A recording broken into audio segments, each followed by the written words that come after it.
Hey guys, it's that nerd Ryan here, and today we'll be talking about the Kalos region for Pokemon. Now, this video will probably be short because the Kalos region is pretty small and the story is lacking, as well as not having a lot to do in the post game or not having a third game. So there's not really a lot to cover today, but we'll still talk about as much as we can. So first things first, I'm going to talk about is, like always, the starters. So I will have to say my favorite starter out of the bunch is Froakie, followed swiftly by Fennekin and Chestnut, barely getting to third place. These are some of my favorite starters, mainly because I do have a shiny Fennekin. I used Chestnut as my first playthrough partner, and then I used to have a competitive shiny Greninja that I named Jitsu. Actually, he wasn't even shiny, he was just competitive, now that I think about it.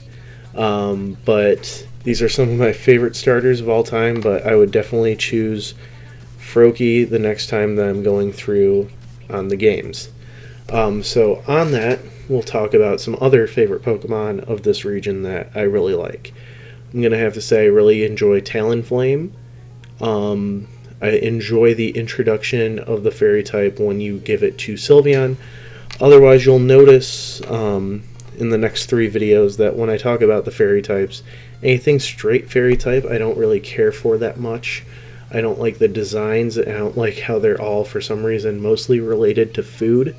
For the straight up fairy types, there's going to be some in the later generations that aren't, but I don't really care for those. But the only fairy type that I like so far is Sylveon when it comes to this generation. Which also, we're going to talk about two things that I haven't really talked about before because there's truly no need to talk about it.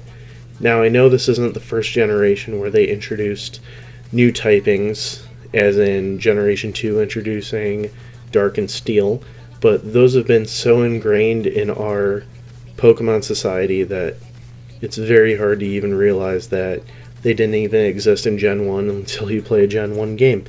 But Fairy type being introduced to balance out Dragon and everything like that, I will say now Fairy type feels like the overpowered type. It also gives Poison a reason to be there. But unfortunately for two more generations, we don't have that many good Poison types. I do like the fairy type, but like I said, I don't like the design of the fairy types. The other thing that we had no need to talk about till now was the new formatting on the games. So I could have mentioned this in Generation 3 and Generation 1, but I will say with this that this was the original switch to 3D gaming for Pokemon, and obviously, you could tell in this one they have not perfected it. It's really been perfected in Gen 7, so we'll talk about that more next week. But it was pretty cool to have these 3D models of Pokemon instead of the regular 2D sprites. I think that I actually enjoy the 3D games a little bit more just because they're a little more interactive than usual when it comes to Pokemon games. Alright, so on that, let's talk about the map and the design. So, like I said, there's really not much going for this generation, and that's kind of reflected on the map.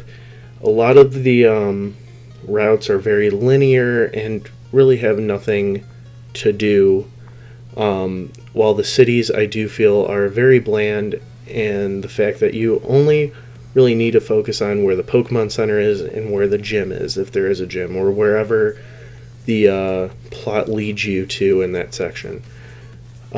Which, talking about plot, we will talk about the plot next. And again, this is another weak plot, especially something coming off of Generation 5. Generation 6 has a very simplistic plot.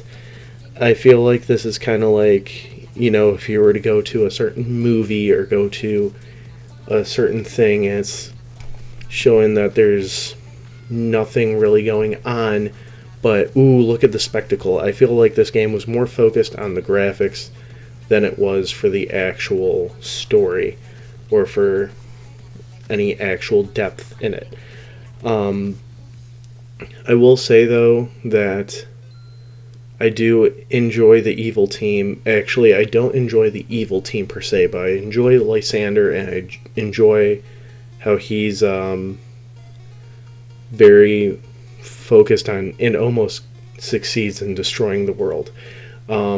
Usually we see these leaders as mostly incompetent or unbelievably gullible to be able to be stopped, but Lysander literally almost did it up until the point of actually doing it. Most of the time it feels that you're able to stop every single inch of them, but it's interesting because everybody believes that Lysander's such a good guy and everything like that until the turn happens. So next we'll talk about gym leaders. This is another region where the gyms are a little bit forgettable, but they're a lot less forgettable than usual just due to the 3D element.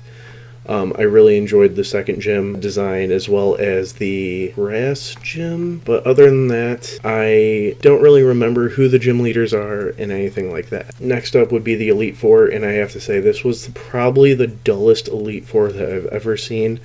I do remember them pretty well. I remember the water type, the fire type, the steel type. I have to say, though, they are pretty lackluster when it comes to actually fighting them and everything like that. And this is one of the first times that I know of that Pokemon had a post-credit scene where you actually have to battle. I remember all 3 times I played through the generation and almost forgetting and almost shutting off the game the second and the third time, and almost shutting off the game in general in the first time, just because I haven't fought AZ.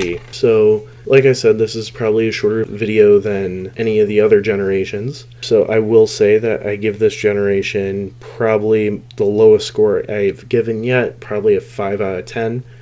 While this did bring me back into Pokemon, there are a lot better Pokemon games out there, and a lot better regions. So Pokemon X and Y in the Kalos region, you get a 5 out of 10. Please stay tuned next month for my review of the Alolan games, and stay tuned next week for a Star Wars video on why Jango Fett is my favorite Star Wars character, and stay tuned for vlogs. Be sure to like, comment, and subscribe, and have a great day. We're all Pokemon Masters on the inside.